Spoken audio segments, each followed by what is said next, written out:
আসসালামু আলাইকুম বন্ধুরা, আশা করি আপনারা আল্লাহর রহমতে সকলেই ভালো আছেন। আজকে আপনাদেরকে বলতে যাচ্ছি কেমন হবে আপনার কবরের প্রথম রাত। কবর পরকালের প্রথম ঘাঁটি। যে ব্যক্তি ভালো আমল করবে এবং আল্লাহর সঙ্গে সাক্ষাৎ করার জন্য প্রস্তুতি নেবে, কবর তার জন্য সুখ ও আনন্দের ঘর। আর যে ব্যক্তি খারাপ আমল করবে এবং আল্লাহর আনুগত্যের ক্ষেত্রে ত্রুটি করবে, কবর তার জন্য ভীতি ও অন্ধকারের ঘর। নবী করিম সাল্লাল্লাহু আলাইহি ওয়াসাল্লাম ইরশাদ করেছেন, কবর পরকালের প্রথম ঘাঁটি। কেউ যদি এখান থেকে মুক্তি পায় তাহলে পরবর্তী ঘাঁটিগুলো তার জন্য সহজ হবে, আর যদি কেউ কবর থেকে মুক্তি না পায় তাহলে পরবর্তী ঘাঁটিগুলো তার জন্য আরও কঠিন হবে। কবর জীবনের প্রথম প্রহর কেমন হবে এ বিষয়ে রাসূলুল্লাহ সাল্লাল্লাহু আলাইহি ওয়াসাল্লামের একটি দীর্ঘ হাদিস বর্ণনা করেছেন।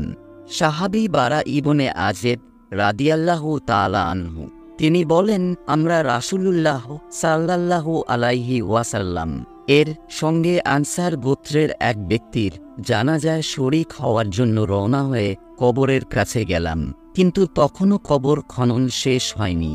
তাই রাসূলুল্লাহ সাল্লাল্লাহু আলাইহি ওয়াসাল্লাম বসে পড়েন।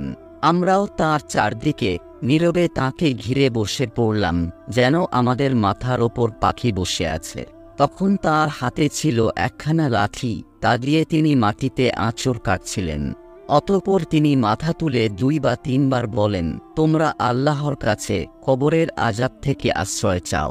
জারির রুহু এর বর্ণনায় আরও উল্লেখ আছে যে রাসূল সাল্লাল্লাহু আলাইহি ওয়াসাল্লাম বলেন, মৃত ব্যক্তি তাদের জুতার শব্দ শুনতে পায় যখন তারা ফিরে যেতে থাকে, আর তখন তাকে বলা হয়, হে অমুক, তোমার রবকে, তোমার দিন কি এবং তোমার নবীকে।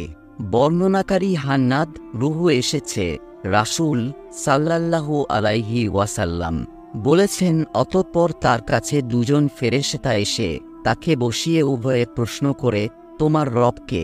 তখন সে বলে, আমার রব আল্লাহ। তারা উভয়ে তাকে প্রশ্ন করে, তোমার দিন কি? সে বলে, আমার দিন হলো ইসলাম।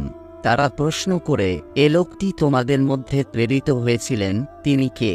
সে বলেন, তিনি আল্লাহর রাসূল সাল্লাল্লাহু আলাইহি ওয়াসাল্লাম। তারপর তারা উভয়ে আবার বলে, তুমি কি করে জানতে পারলে? সে বলে, আমি আল্লাহর কিতাব পড়েছি এবং তার প্রতি ঈমান এনেছি এবং সত্য বলে স্বীকার করেছি। জারির রুহু বর্ণিত হাদিসে এসেছে, এটাই হলো আল্লাহর এ বাণীর অর্থ।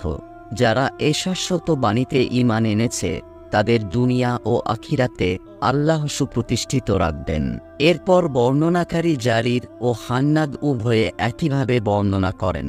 নবী সাল্লাল্লাহু আলাইহি ওয়াসাল্লাম বলেছেন, অতঃপর আকাশ থেকে একজন ঘোষক ঘোষণা করেন, আমার বান্দা যথাযথ বলেছে, সুতরাং তার জন্য জান্নাতের একটি বিছানা বিছিয়ে দাও এবং তাকে জান্নাতের পোশাক পরিয়ে দাও। এছাড়া তার জন্য জান্নাতের দিকে একটা দরজা খুলে দাও।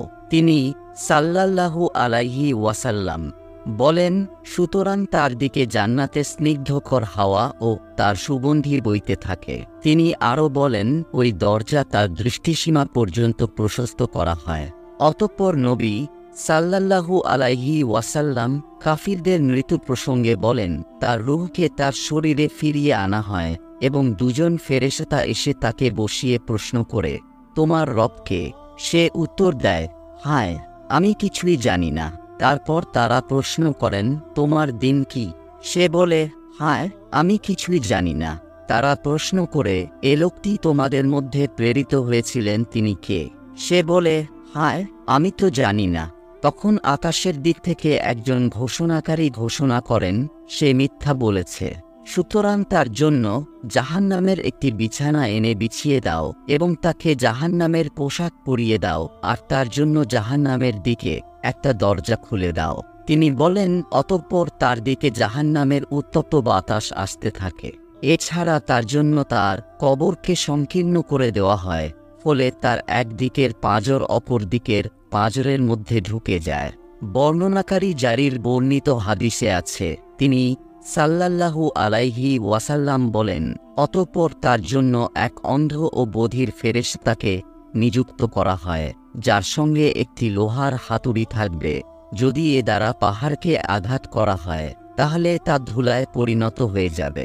নবী সাল্লাল্লাহু আলাইহি ওয়াসাল্লাম বলেন, তারপর সে তাকে হাতুড়ি দিয়ে সজোরে আঘাত করতে থাকে, এতে সে বিকট শব্দে চিৎকার করতে থাকে, যা মানুষ ও জিন ছাড়া পূর্ব থেকে পশ্চিম পর্যন্ত সব সৃষ্টি জীবই শুনতে পায়।